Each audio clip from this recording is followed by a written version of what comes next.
Hey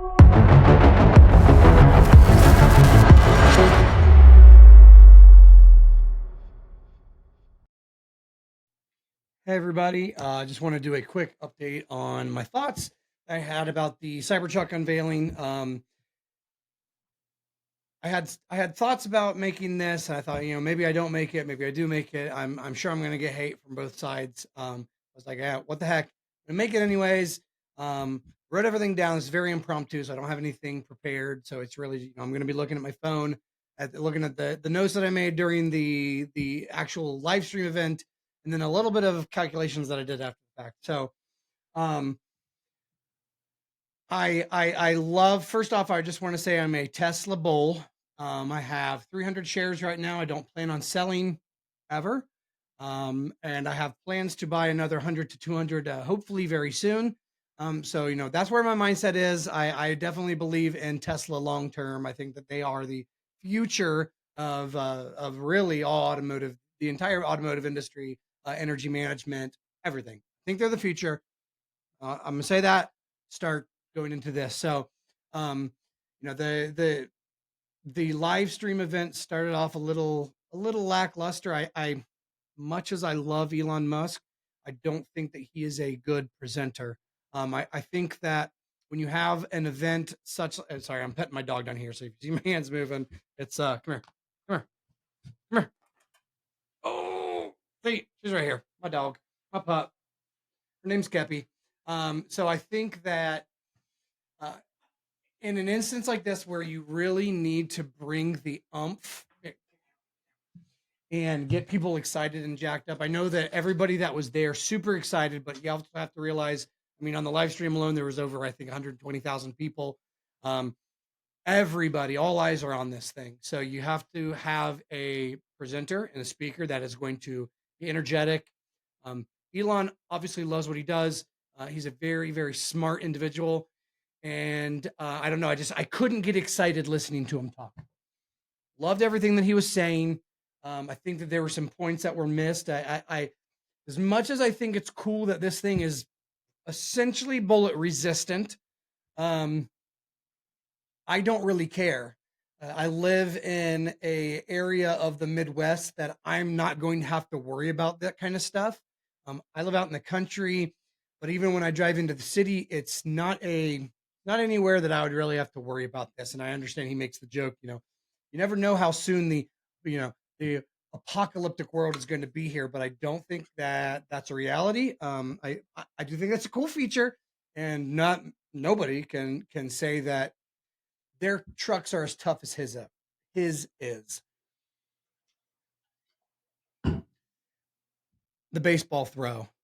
What was that? We used a steel ball last time. Um, and if you're gonna throw a baseball, what they should have done, they didn't use that. I'm fine with them not using the steel ball.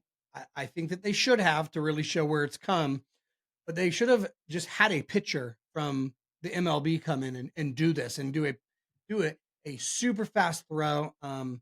It kind of looks like he threw a bouncy ball. So that was kind of that was a huge miss for me. Let's look at my notes here. The truck pull. I really like that. It clearly outperforms pretty much all of the closest brands. Although I do feel like, mainly because speaking from experience, and I've participated in truck pulls before, I've seen plenty of them.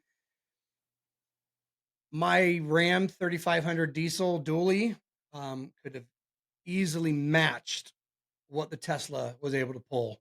Um, so for those that aren't quite experienced in the country culture, and this was probably a lot of people's first foray into what a truck pull actually is. To some of us, it wasn't that impressive. Still very cool because of what the vehicle is, being an electric vehicle and being able to basically top most of the trucks in existence right now. Um,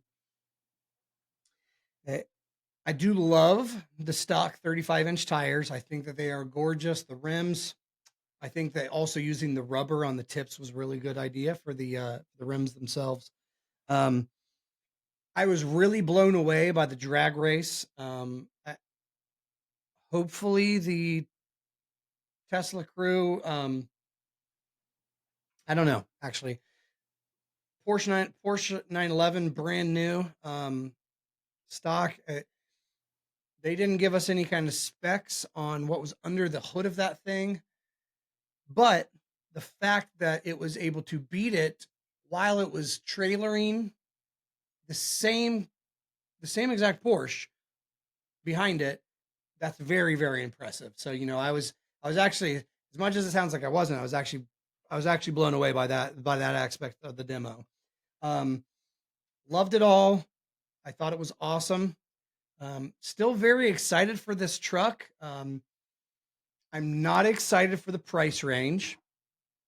We were originally promised 500 plus miles. I think it was a huge miss because it's been now 4 years. Sorry, very tired. It's been 4 years since that original unveiling. And although I love what Elon has done with SpaceX, I love what he's done with X, formerly Twitter. I love what he's doing with AI, with Grok coming out. Still waiting on that. It was supposed to come out to all of us Premium Plus people this week. Hasn't happened yet. Um, I feel like a lot of his genius was wasted the past 4 years on the production of the truck. I feel like battery innovation should have come a lot further in the past 4 years. I understand that Tesla has come out with some amazing innovations on the battery side, but not having the price points hit and the mileage hit, it was a huge letdown. I actually was talking to some people earlier in the week that the only way that those price points were, and I'm a realist, the only way that those price points were actually going to get hit is if Tesla was taking a bath on every single unit. I don't think that they're able to. In this market, it would be kind of stupid to. So I understand the price points. One thing that did concern me a little bit is even though we got a 250, so the 250 base model does not come, it looks like, with a battery extender. I'm guessing just because of the capabilities of it, it's just not able to handle all that extra input. I don't know. I'm not a genius like these guys are. But even given the 340 range, the all wheel drive version, taking that up to, what is it, 470 miles of range, still not the 500 that was promised us.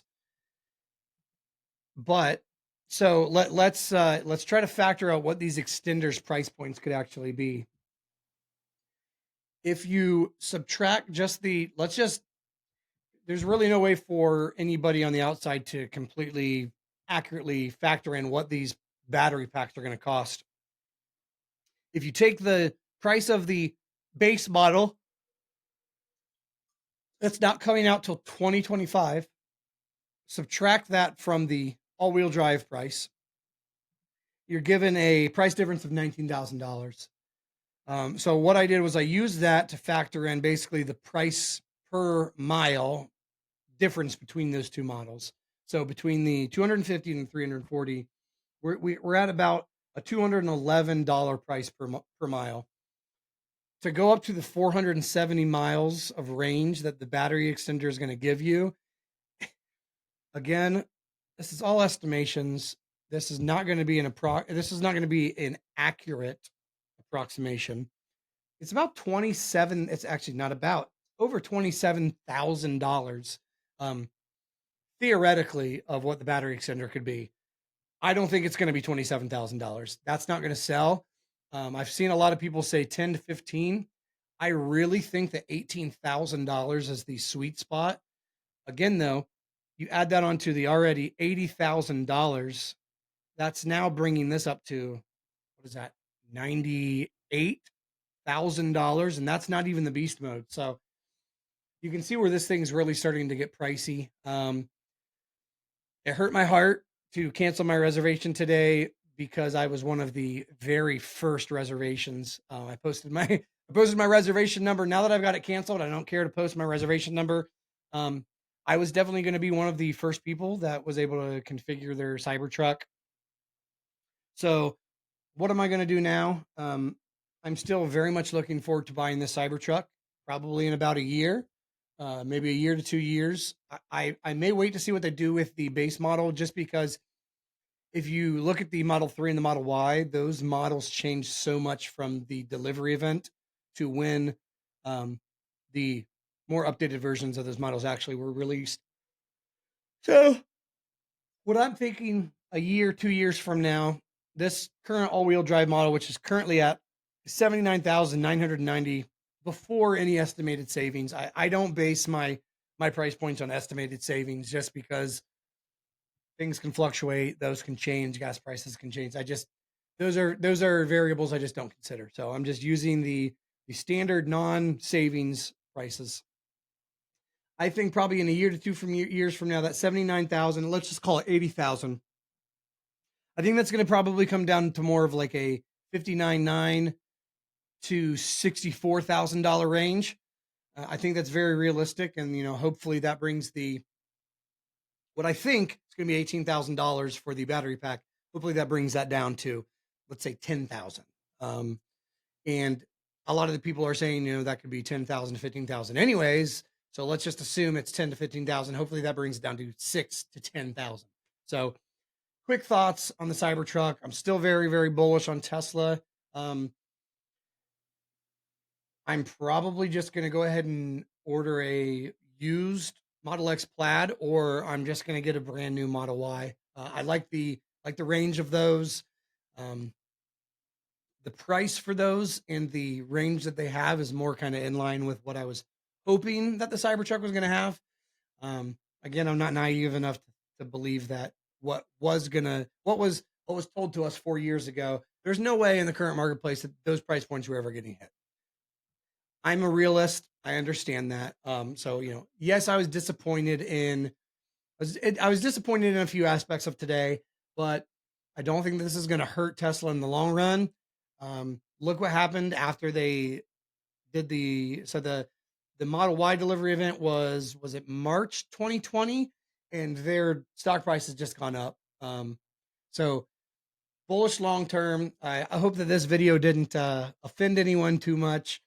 That's just my honest review. Like it, don't like it. Appreciate everybody for tuning in. Thank you very much, Tesla crew. Um, really excited to see the continued progress of the Cybertruck. Elon and team, you guys did phenomenal. I think that the truck itself is Elon's not wrong. This truck is going to change the face of the road forever. I think that once we start seeing these things on the streets more, just like when 4 years ago, you'd see Tesla every now and then, you'd be like, oh man, that thing is sharp. I still think that they're sharp, but the Model 3 and the Model Y changed the faces, the face of the road for sedans.